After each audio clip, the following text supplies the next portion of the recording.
We've talked about Hollywood's attack on Christianity on this channel before, and some of the obvious and not so obvious reasons, as well as some of the obvious and not so obvious sources of these attacks. And while most of the time these attacks are gratuitous and flagrant attempts to dissolve the glue that held our society together for centuries, the best assaults on morality and God and authority are always those that include at least a kernel of truth. Criticisms that come completely from fiction and delusion might be commonplace these days, but in more reasonable times, it was still more effective to try to find a real weakness in the armor than to simply try to just bludgeon your opponent wildly with lies, as it seems to be the strategy today. That's because in these more reasonable times, that armor was still intact, or at least the very decorative veneer was, giving off the illusion of strength.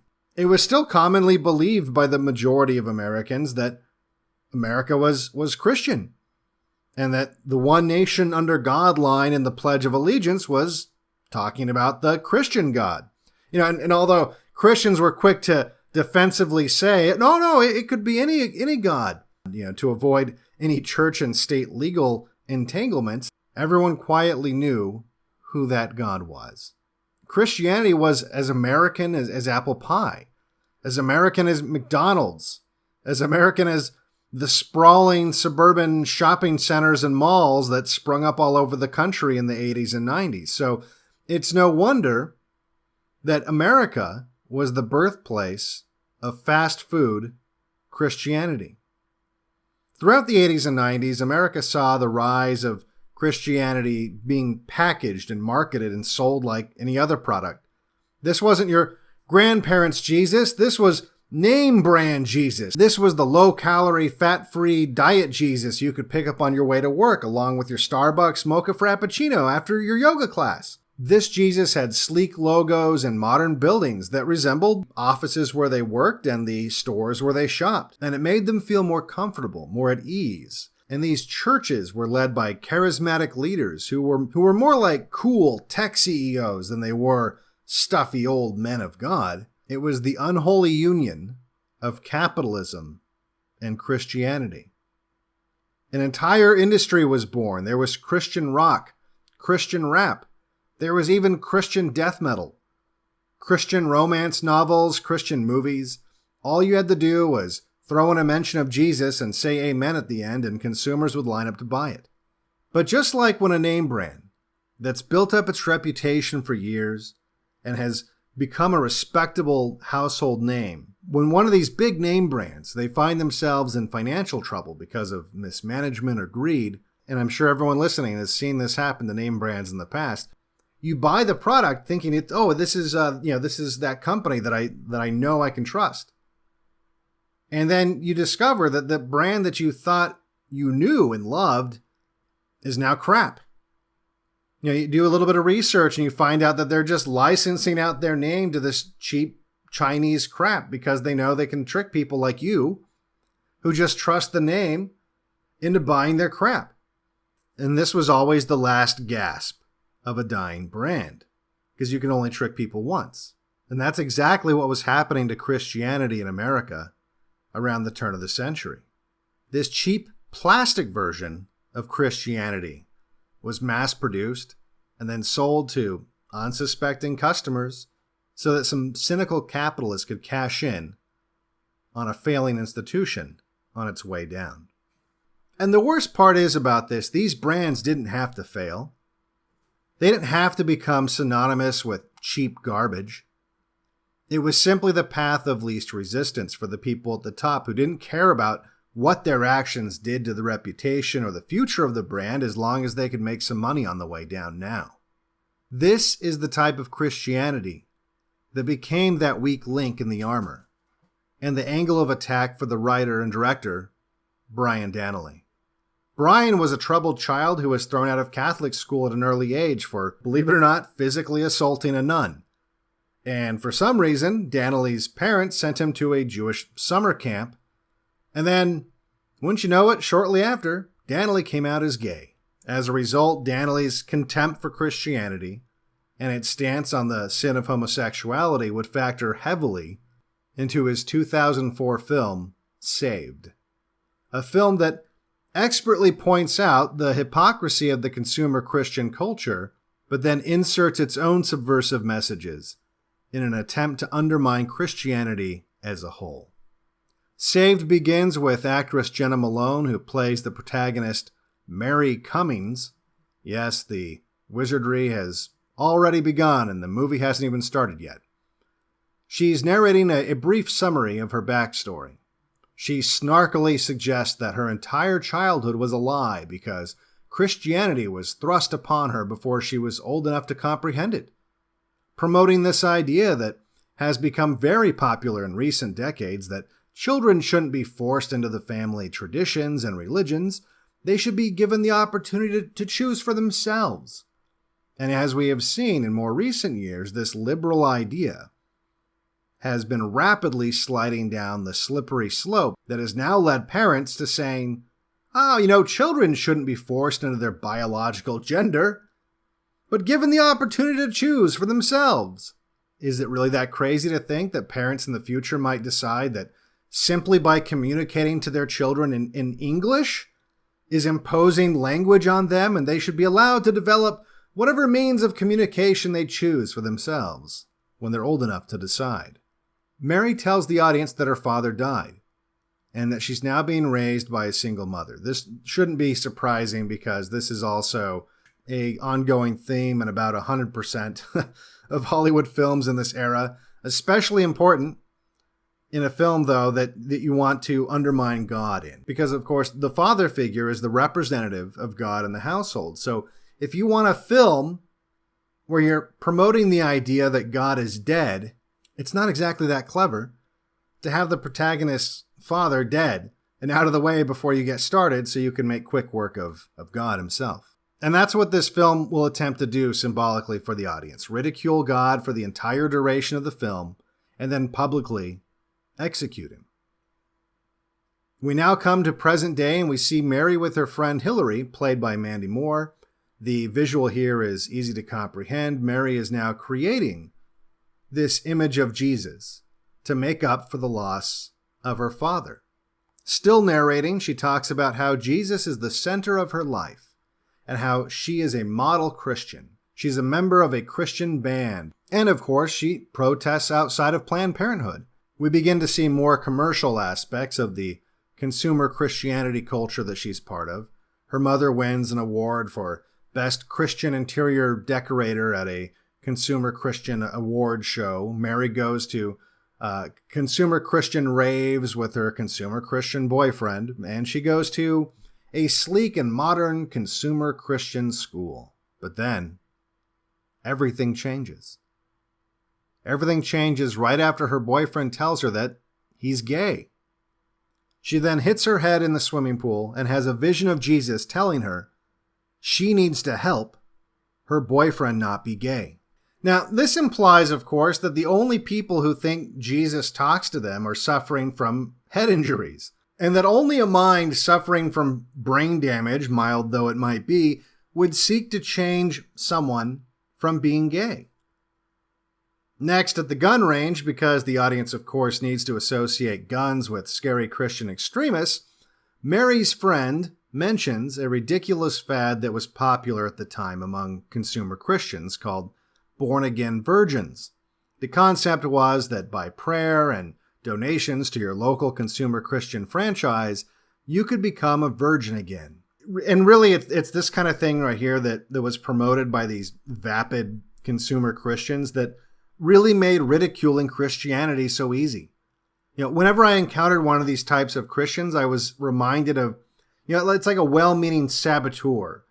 Sometimes when you're having an argument, these people magically appear when you're in this, passionate debate. And they think that they're helping. That these are the people, you probably know who I'm talking about.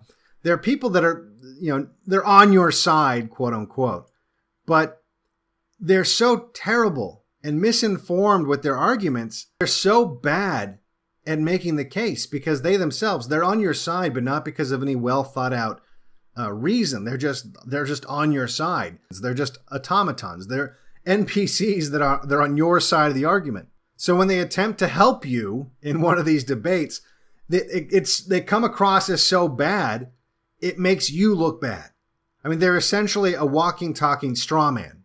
You know, they're caricature. They're parodies of themselves. And they don't have the self-awareness to notice that they're essentially working for the enemy. And that's always how I view these consumer Christians. They're just surface-level Christians who, honestly, it just seems to me like they want to be Christians so they can be part of a team. And really, it doesn't matter what that team is. So Mary gets it in her head that she can have sex with her boyfriend to make him not gay anymore, but it'll be okay because Jesus will make her a virgin again, and it'll all just kind of work itself out. But on the first day of school, when she goes to pick him up, she finds out that her boyfriend has been sent to a treatment facility by his parents because they found gay porn in his room. Obviously, she's devastated, but they go to school. And now at school, we meet the cool, rebel character, a Jewish girl who has had to go to the Christian school because she's been expelled from all the other schools, possibly 119 of them, I'm not sure. Anyway, Roland, Hillary's disabled brother, played by Macaulay Culkin, he's instantly taken by her. And here we begin to see what I believe is the B story of the film that represents director Brian Dannelly's rejection of Christianity and embrace of Judaism in some superficial way in his own life. And the interesting thing about the scary Jewish character, or really all the misfit characters in this film, is that Mandy Moore's character, Hillary, who represents, you know, all that is plastic and fake about the consumer Christian culture, she's still pleasant and accepting and welcoming. She's not the mean girl character that you would expect to see, especially if this was based in a secular school. Because for all their faults, many of these consumer Christians really did want to do the right thing and make God happy. I mean, certainly there was a large number of these hyper judgmental, unlikable consumer Christians that were common then and they still exist today.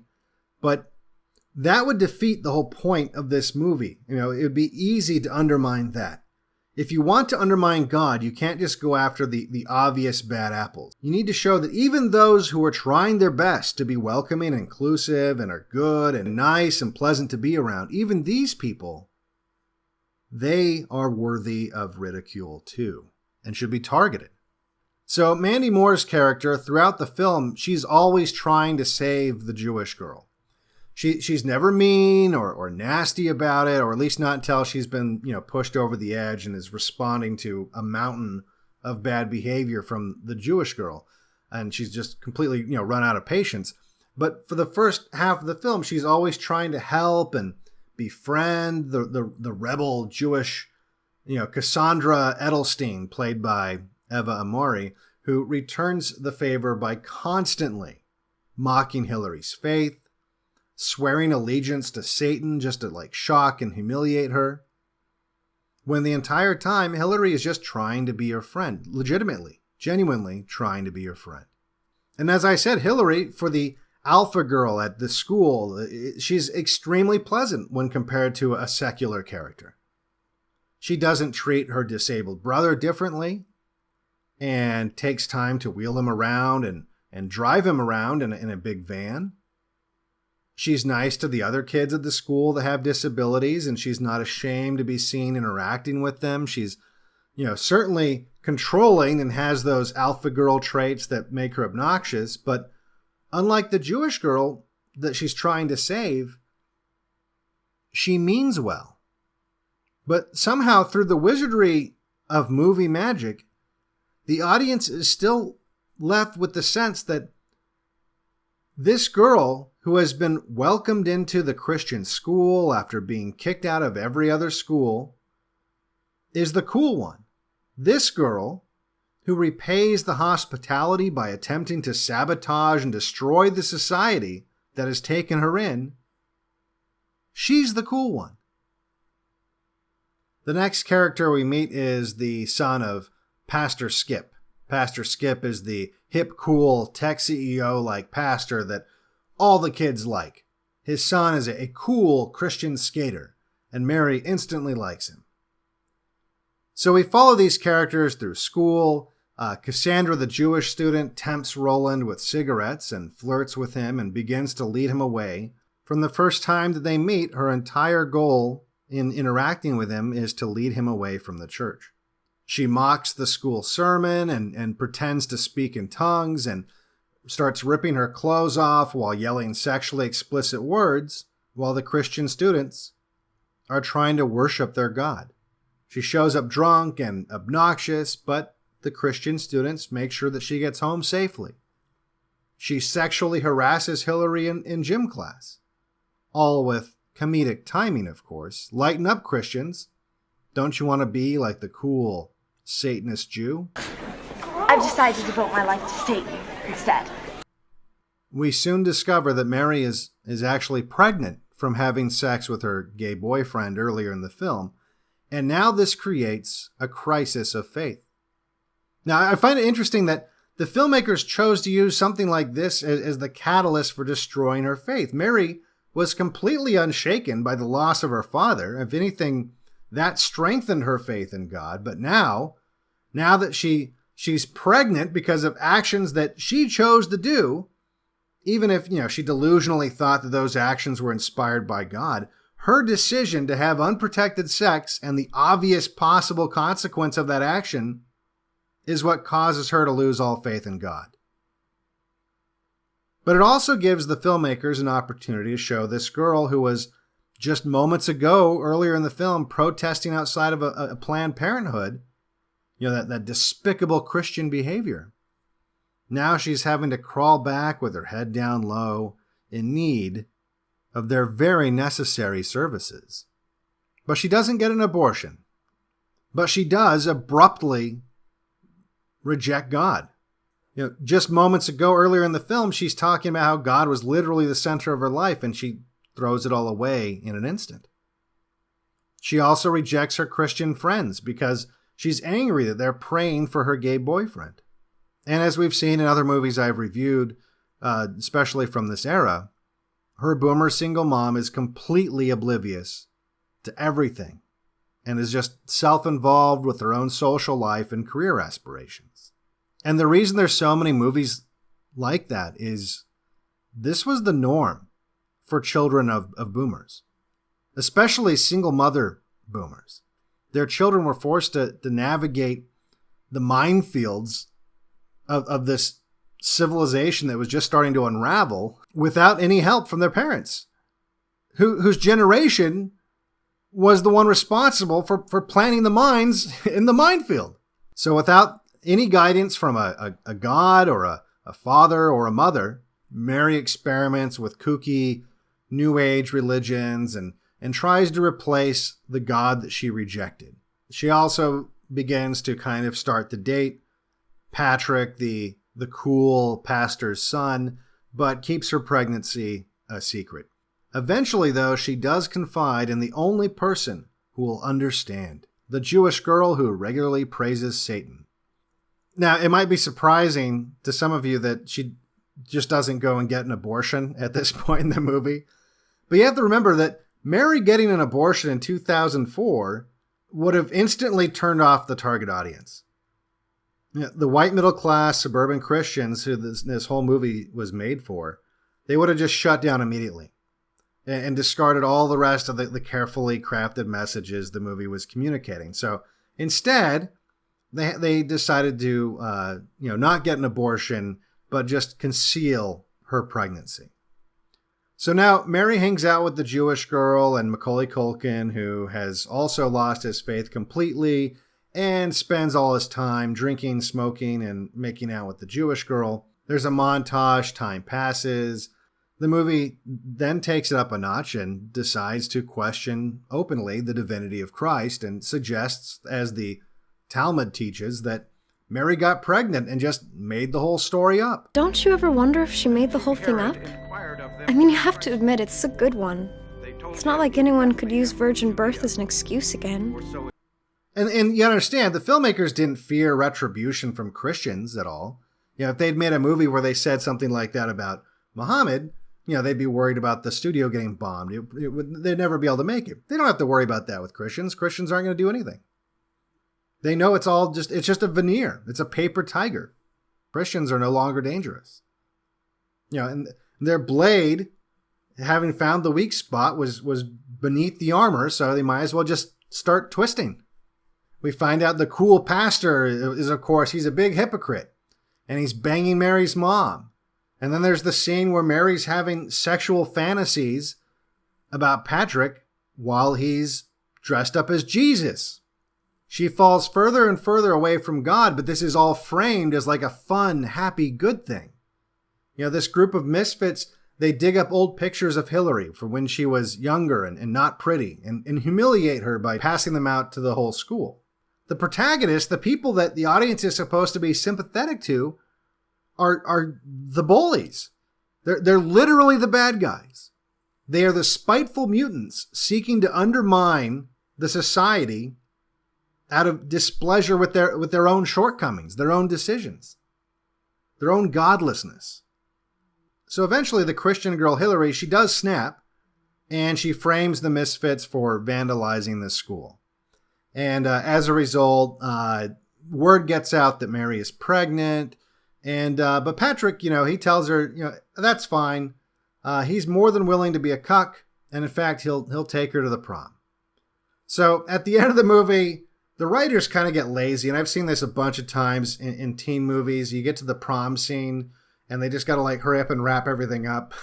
So that's kind of what they do in this movie. Hillary's busted for framing the misfits, and Mary's gay ex-boyfriend shows up with all the other gay kids from the clinic because they apparently escaped, and he's excited that she's having his baby and that she has a new boyfriend. Hillary freaks out, and then we get to the big climax. The public execution of God at the hands of his most faithful defender in the film. Hillary, while shouting her resentment for God, rams her van into the same image of Jesus that she was creating in the opening scene of the film, knocking his head off in dramatic fashion. And it's not until now that she has fully rejected Jesus, that the Jewish girl who has been taunting her and humiliating her and assaulting her the entire film, it's not until now that the Jewish girl finally offers her embrace, her friendship. She is now that Hillary has rejected God, she's now one of them. Then Mary, the born-again virgin,